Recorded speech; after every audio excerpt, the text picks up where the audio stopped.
All right, it's Fighting Words with Andreas Hale, and I'll get a chance to speak with the GOAT, champ, the two-time Olympic gold medalist. I don't know how many other accolades I can give you, but you've earned them all. I'm here with Claressa Shields. What's good, Claressa? Just training. That's it. Just training, getting ready. How sick are you of training for this fight? Because it feels like we still 3 weeks out. I know you got to be tired of it, yo. It's been forever. I would never do another 10-week Olympic camp ever again. Since last week, I've been like, I wish it was fight week already. I'm so ready to just weigh in. I'm ready to fight. I'm ready to just showcase my skills. But we are still putting in some work and doing some sparring and stuff for this camp. So it's all working out. But this camp has been very, very long. So obviously September 10th, Savannah Marshall. Some people are calling this the biggest fight in women's boxing history. Some people are calling this just one of your biggest fights all time. But is any of this true, or people just kind of trying to create a narrative? Because she beat you so long ago. That's one of those things, like, if somebody dunks on me when I'm 9, I don't care about that if I'm LeBron James. I ain't looking to try to get that game back. It kind of sounds the same way. Yeah, it definitely feels like that. I can say that the fight is between a great fighter and a good fighter, with her being the good fighter. I think, the amateur loss, they want it to matter to me because that's part of the story, but it doesn't. That's how they're selling her. They're selling that she's this knockout puncher and all that stuff. And congrats on knocking out, a bunch of tomato cans, but she ain't knocked out no champions, and it's, I don't know. It's just their story that they want to tell. And I'm just a part of it. I'm the greatest woman of all time. I got 12 world titles, about to be 13. I'm undisputed in 2 different weight classes, 3-time division world champ. And, this girl possesses, and she holds 1 belt with a whole bunch of knockouts. And I guess that makes it equal. It doesn't. But I'm just saying, this is where their mind is. And my mind is just, maybe it is the biggest grudge match in women's boxing, sure. But I don't know. I think people are buying too much into this whole knockout power thing, but they can bet on her if they want to. They're going to lose all their money. Is it funny, though, sometimes when you sit back and you look at all the stories that's being written and you look at all the tweets and all the stuff on social media and you listen to Savannah Marshall, and sometimes you go, Doug, do you believe the shit that you were saying, or are you just really trying to push a story along?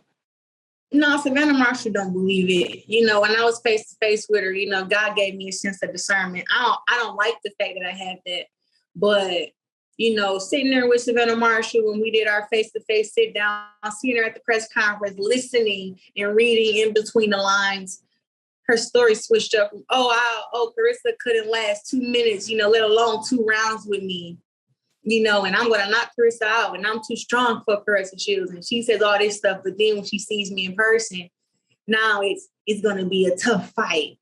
It's going to be a war. I'm going to outbox you. I'm going to hurt you. I'm like, when you really mean it to somebody's face, you say, I'm going to knock you out.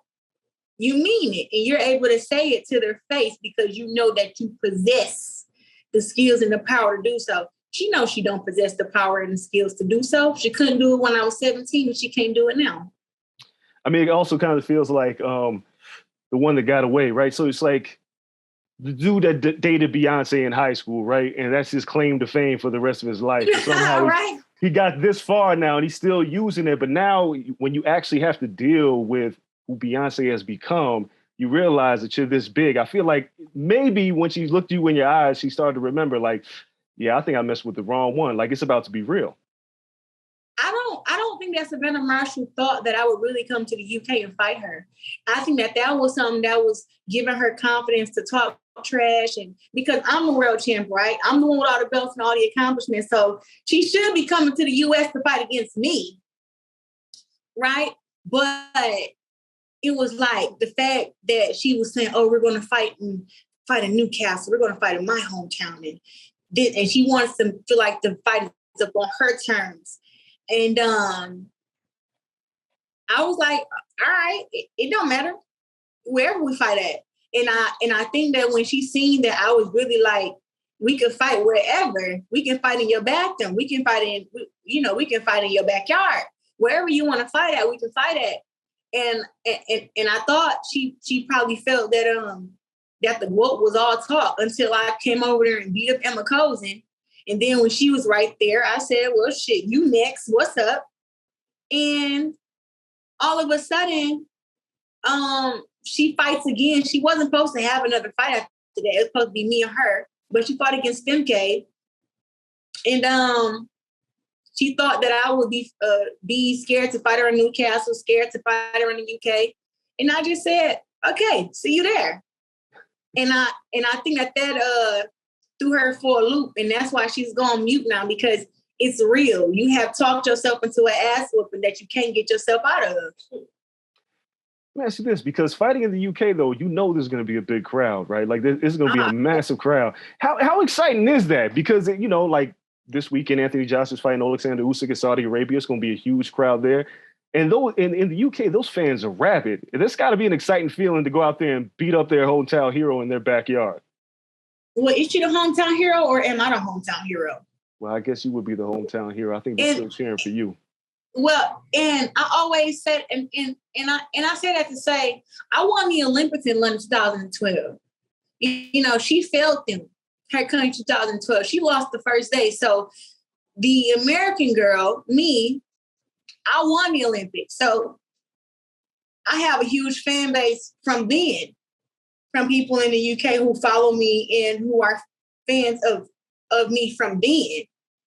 You know, and I think a lot of those people are going to show up for this fight cheering for me. Do she have fans? Sure. But I think there'd be a lot of countrymen there cheering for her just because they're from the same country as her. But there'll also be a lot of people flying in from Nigeria, from Vegas, from Michigan, from Detroit, from everywhere to cheer for me. California. People are coming to see this fight. And I don't think it's going to be as many boos as people think for me. I think I'm going to have a great, welcoming. I think that the fans who don't like me are going to love me after the fight. And they're going to have more respect for me after the fight. Because once I showcase my skills and my power, it's going to really shock them. You've been known to put on the show. Do you have anything planned for your ring interest for this fight? Everybody's been asking me that, and yes, I do. So you already do have it planned? Yeah. I'm kind of, it kind of just comes. I do a little bit of this, a little bit of that, and then when it gets to night of the fight, I'm like, okay, this is what we're doing. So I do have a great ring entrance prepared. I'm excited about it as always. And as every other fight, I've danced and rapped my way to the ring. So I'm going to do the same thing for this fight. Let me ask you this, because across other sports, I mean, obviously you're getting ready to get back into PFL, but the women in other sports talk about how much they appreciate you, right? And how much you're an inspiration to them. One in particular, a friend of mine, WWE Raw Women's Champion, Bianca Belair, is like a huge fan of you. And, yeah, I met her. And she loves you to death. What does that mean when you have so many Black, like minority women across the board that look at you as not just inspiration? Because it's not like you're an OG in this game. You're still, 26? But there's so many people that still look up to you. I think that I give women a voice who don't know how to use their voice, right? I think that I say the things that everybody want to say, but won't nobody say it. Or don't nobody know how to articulate and say it, And I think that when I speak or I go into a room, people see that everybody respects me, everybody likes me. Everybody is just listening and, paying attention. And I think that that's done a lot for my career and done a lot for women's boxing and women's sports. I think it's different to yell, oh, we don't get equal pay. But then it's something else to when you say, well, we don't get equal pay, but we also don't get equal fight time, equal promotion, or equal TV time. And then when you start breaking it down that way and having conversations with promoters and networks and letting them know, hey, I saw you promoted this fight 3 months or 12 weeks ahead of time, but you promoted my fight a month. But then you guys are giving me shit about getting 470K viewers and they got 1 million, but you guys didn't promote the fight the same way that you did this other fight. And it's not to ridicule nobody, it's just to kind of bring attention to like, that's not fair. And that's not equal, right? So you can't expect the same results, but don't put in the same work, right? So I think that when I speak up or when I show how passionate I am about boxing and I speak the truth, that other women who have wanted to speak their truth and be themselves, who have been put in this box, haven't been able to. I think that when I do it, that's what make them be fans of me. And I think it also makes them break up out of their own shell and say, hey, we're not about to live by these men standards who trying to tell us what to do. We're going to live by our own standards, and we're going to be who we are. And only we know how to be women. You know, men can't tell women how to be women, just like a woman can't tell a man how to be a man.